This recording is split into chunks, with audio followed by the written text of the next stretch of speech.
Sampurasun, patepang deui sareng simkuring Putri Asti Aprilia dina meja redaksi program Warta Sunda. Hiji informasi baris kapiatur dina 5 menit terpayun, mangga urang nyakseni Warta Sunda edisi 22 Februari 2002 hiji. Aya kiai nusok dilandih Kiai Preman jeung Maung Subang bisa ngadikeun serta ngokolakeun pasantren. Eta pasantrenna nu pernahna di puseur kota teh kiwari jadi pangjugjugan pikeun sing saha bae nu boga karep ngasantren.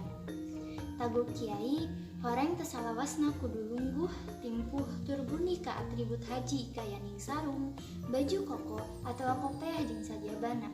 Di Subang upamana aya kiai anu katelah Kiai Preman jeung Maung Subang lantaran sapopoena tara leupas tina gelang bahar sarta batu ali anu ngadaraplok dina ramo-ramona.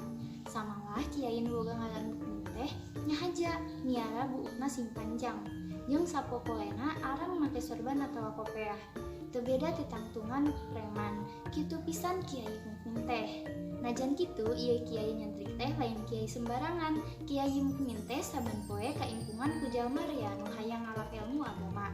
Mangko deui ti taun 2001 mukmin ngadikeun tumupuhan pasantren di puseur kota Subang nu katelah pasantren Raudatul Hasanah.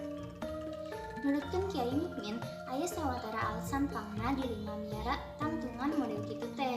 Antarana lantaran pikir ngaramula mukmin dalit jeung para preman, boh di Subang boh di tempat sejenna.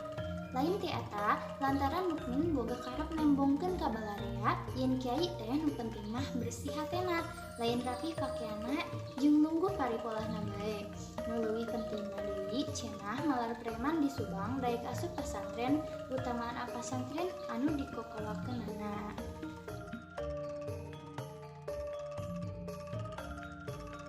Pamirsa, Warta Sunda dinten ieu urang cekapkeun dugi ka dieu. Mugia ieu warta janten mangfaat kangge urang sadayana. Wilujeng tepang deui dina waktos anu papayun, simkuring Putri Asti Aprilia munggaran amit mundur. Wassalamualaikum warahmatullahi wabarakatuh. Hurip Sunda.